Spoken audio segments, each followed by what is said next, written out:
In the world of Android, there are few phones as revered as the Nexus 5. For an affordable price, you can get up-to-date software in a simplistic but attractive body. But here comes a new challenger, the OnePlus One, that hopes to take that crown by quite literally being bigger in every way except for the price. But how do they actually fare when stacked up against one another? Well, let's find out, because it's Joshua Vergara from Android Authority. What's going on, everybody? And this is the OnePlus One versus the Nexus 5.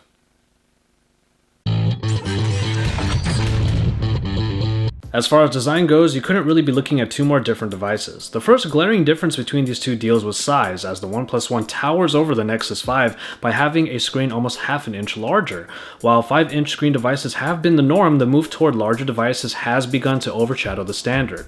When the Nexus 5 was first released, we loved the more minimalistic design choices that included a soft touch back and its own design quirk of having the Nexus logo sideways. But other than that, we have a comfortable feeling phone with a typical button layout and otherwise very few thrills. On the other hand, the larger OnePlus One sports a little more flair with a silver lining around the front panel that also has capacitive buttons which don't have to be used. And around the back of this particular version is the sandstone black material that is akin to a soft feeling sandpaper and ultimately provides quite a bit of grip. The "what you see is what you get" motif of the Nexus 5 is not found on the OnePlus One, as the back cover of the One can be replaced. For example, a bamboo backing is already spotted on the OnePlus website now. When what is underneath the hood seems to matter more with these two phones, we thus find a similar story either way when it comes to design, but we do have to factor in the size difference. The Nexus 5 is a very easy phone to handle, especially when you compare it to the large OnePlus One, which does get some credit for not being impossible to use in one hand. Though the 5.5-inch screen size is probably the limit of comfort for the general user, that same general user might end up going for the smaller device more often than not anyway. The Nexus 5 might be simplistic, but it doesn't fail at being unique. The OnePlus One does think outside the box a little bit, and its overall larger flair results in an attractive body all around too. Light up the displays and we have no choice but to factor in the size once again. The Nexus 5 screen is a now common 5-inch IPS performer compared to the 5.5-inch LTPS panel of the OnePlus One. It's pretty obvious what the advantages and disadvantages are. Larger screens allow for a more enjoyable media experience, whether it be with video, games, or even text in website viewing. But the Nexus 5's smaller stature definitely doesn't detract from its good experience. 5 inches is plenty for users out there, and as we mentioned before, it is by far the easier size to handle in one hand. And as far as quality goes, both of these displays provide very similar and very good experiences, with great viewing angles and similar color production. While the pixel density of the OnePlus wanes a little by virtue of the larger screen, it isn't a difference that is at all easy to spot. It comes down to whether or not you want the larger screen, but I've had a good time on either of these phones anyway. It is in performance that we might see the Nexus 5 lose some ground simply because it is the older phone. Its Snapdragon 800 has been outgunned by now by the newer Snapdragon 801 that we find in the OnePlus One. Ultimately, the difference in power is negligible, especially for the general user, as you should be able to get great performance from either device. The onus is more or less on the software to provide the smooth and optimized performance to take full advantage of the processing, and here you can't find a better look at two different spectrums. On the one hand, we have the Nexus 5's fully updated Android ecosystem and the promise of Google's backing for the foreseeable future. On the other hand, we have CyanogenMod, always diligently working to ensure that their operating system is not only up to date, but performing at tip-top shape for the phone that they've graced. And these two motifs seem to really benefit either device. As the Nexus 5 provides the canvas for all software to thrive on, Cyanogen does well to take full advantage of that canvas to continuously tweak and optimize their otherwise snappy experience. For a number of users, this might be where the OnePlus One pulls ahead, as it does provide more than the minimalistic Nexus 5. Both provide the same connectivity packages and will provide the user with clear calls, especially after the fixed call volume in the current final units of the One. Speaking of volume, neither of these devices provide stereo sound quality in the loudspeaker, as the Nexus 5 only sports one speaker in one of the bottom grills compared to the dual mono speakers of the OnePlus One, which admittedly does get pretty loud. But in the OnePlus One, the version that is priced the same as the Nexus 5 comes with a whopping 64GB of storage, which is more than enough to tide over even the power user. And in our experience, the OnePlus One could use a little more longevity, but ultimately its battery life is still quite better than the Nexus 5, which can knock out with heavier usage in under a day.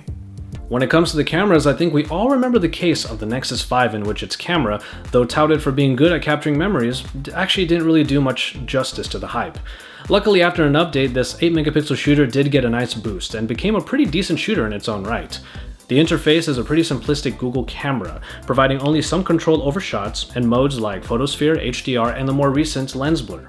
On the other hand, the OnePlus One sports a 13 megapixel shooter that we found got the job done quite well, with good quality all around and plenty of options to cater your shot. Swipe around the interface and you will easily be able to change the mode, while going deeper in will allow you to change many settings, like even the video codec of choice for your movie capturing. Quality ultimately favors the OnePlus One, not only because of its higher resolution and its inherent color reproduction, but also because its quality can be catered in the various modes to the kind of shot that you want. The Nexus 5 is not a bad performer by any means, and is good for the general user, but not anyone that is looking for more out of their smartphone photography.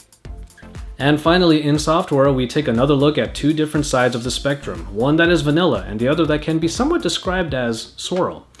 The Nexus 5 is the beloved Android device by virtue of being Google's own envisioning of their mobile ecosystem.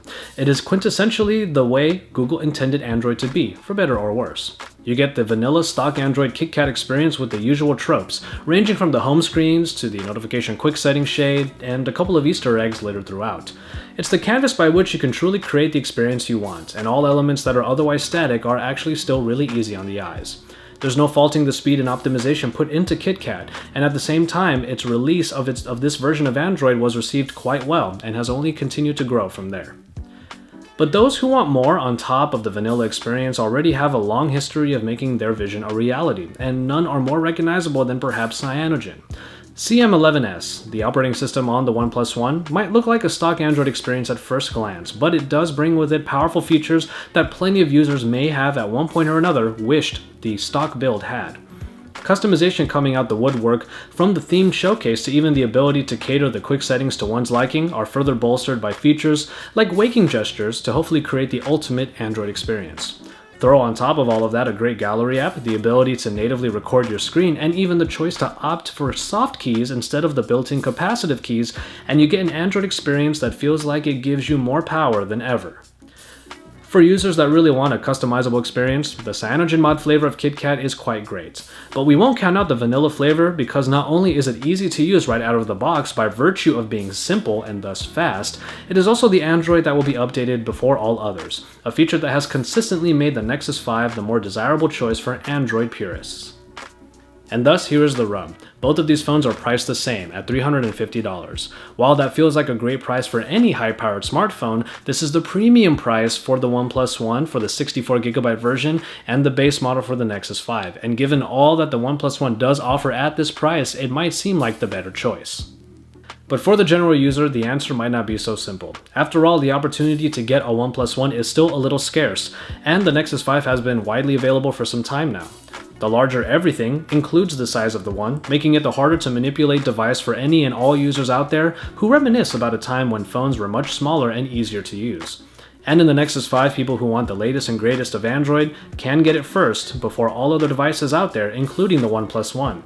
If bigger is ultimately better for you, then it doesn't get any better than the smaller price of the OnePlus One. For others who don't need so much to enjoy their smartphone life, the Nexus 5 was and still is a fine choice. So no matter which side of the KitKat you end up choosing, we still think you will be quite satisfied. As always, thank you guys very much for watching, and I hope you enjoyed this comparison of the OnePlus One and the Nexus 5.